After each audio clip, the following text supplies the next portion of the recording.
ఒకరోజు బ్యాప్టిస్ట్ చర్చిలో వెళ్ళి నేను ఉపవాసం ఉండి ప్రార్థన చేస్తున్నాను. దేనికోసం? అప్పుడు క్యాట్ ఎగ్జామ్ ప్రిపేర్ అవుతున్నాను. క్యాట్ ఎగ్జామ్ దేనికి రాస్తారు చెప్పండి?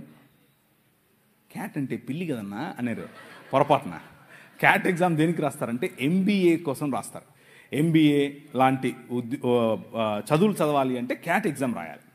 Cat GRE. క్యాట్ ఎగ్జామ్ కోసం ప్రిపేర్ అవుతున్నాను. ప్రిపేర్ అవుతూ ఉంటే వెళ్ళి ఒకరోజు ప్రార్థన చేస్తూ ఉంటే ప్రభు నాకు ఒక దర్శనం ఇచ్చాడు. కళ్ళు తెరుచుకునే ప్రార్థన చేస్తున్నాను, కళ్ళు మూసుకొని నిద్రపోవట్లేదు. కళ్ళు తెరుచుకునే ప్రార్థన చేస్తున్నాను. ప్రార్థన చేస్తూ ఉంటే ఆమోసు గ్రంథం ద్వారా ఆయన మాట్లాడి అనేకమైన జనాలు నెత్తి మీద టోపీలు పెట్టుకుని తెల్లటి వస్త్రాలు వేసుకుని ప్రభు అయిన యేసు క్రీస్తులోనికి పరిగెట్టుకుంటూ రావడం నేను చూశాను. నా దర్శనంలో చూశాను. ప్రభు అన్నాడు, నువ్వు ఇందోర్ అనే పట్టణానికి వెళ్ళాలి అన్నాడు. ఇందోరా? ఏంటిది? నేను ఎప్పుడు ఇంగ్లా, ఆ ఊరు ఎక్కడ ఉంటుందో నాకు తెలియదు. మ్యాప్లో వెతికా, ఇందోర్ అనేది మధ్యప్రదేశ్లో ఉందని తెలిసింది. వెళ్ళిపోయా రాత్రికి రాత్రి. ఒక బ్యాగ్ తీసుకుని దాంట్లో 2 సొక్కాలు 2 ప్యాంట్లు వేసుకుని వెళ్ళిపోయా. ఏమో ఎత్తులుగా వెళ్ళిపోయా. అక్కడ చూసి చలి, అక్కడికి వెళ్ళిపోతే రైల్వే స్టేషన్లోనే ఉండాల్సి వచ్చింది. నాకు ఎవరు తెలియదు అక్కడ. 3 రోజులు 3 రాత్రుళ్ళు రైల్వే స్టేషన్లోనే ఉన్నాను. రైల్వే స్టేషన్లోనే ఉండి సువార్త పరిచర్య చేస్తూ ఉంటే మోకాళ్ళ మీద ప్రార్థన చేశాను. ప్రభా ఏంటి, తుమ్ జాతా హై మై ఆతా హై, ఇంతే వచ్చు, నాకు అంతమించేం రాదు.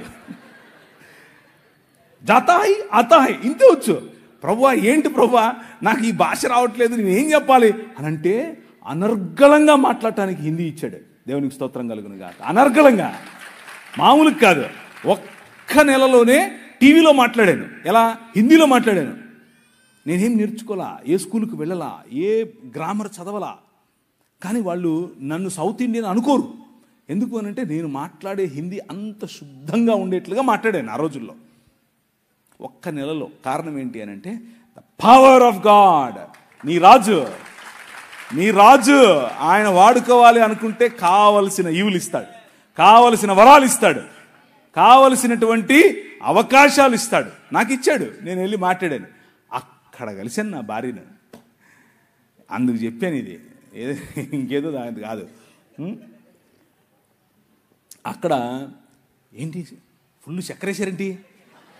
నేను చక్కెర తాగను, హనీ. ఓకే.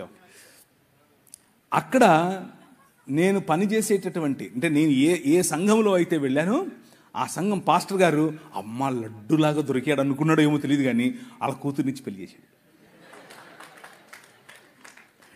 నిజంగానే ఆయనకు నేను లడ్డుగా దొరికానో లేదో తెలియదు, కానీ నాకు మాత్రం నా భార్య లడ్డుగానే దొరికింది.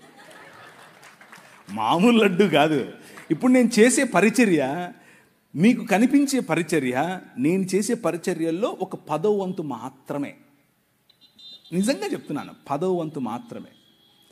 చర్చ్ ప్లాంటింగ్ కానివ్వండి, రోడ్డు మీద పడుండే వాళ్ళని తీసుకొచ్చుకోవడం కానివ్వండి, పిల్లలను పెంచడం కానివ్వండి, డిసైపుల్షిప్ ట్రైనింగ్ కానివ్వండి, బైబిల్ కాలేజెస్ కానివ్వండి, బిజినెస్ యాడ్మిషన్ అనే పరిచర్య కానివ్వండి, వ్యాపారాలు స్థాపించే పరిచర్య కానివ్వండి, పొలిటీషియన్స్గా ప్రజలను రిలీజ్ చేసే పరిచర్య కానివ్వండి, ఇలాంటి పరిచర్యలు అనేకమైన పరిచర్యల్లో నా భార్య నా ముందు నాకు వెనక్కుండి నడిపిస్తాయి. మామూలు కాదు. నేను తల, కానీ ఆమె మెడ. ఆమె ఊగినట్టే మనం ఊగాలి, ఏం ఆప్షన్ లేదు. ఫోన్ చేసింది, ఎప్పుడొస్తున్నా? మీరేమో 2 గంటల వరకు చెప్పాలంటారా? అంత కుదరదు. అక్కడ హైకమాండ్ స్విచ్ చేసింది, వెళ్ళిపోవాల్సిందే, వేరే ఆప్షన్ లేదు.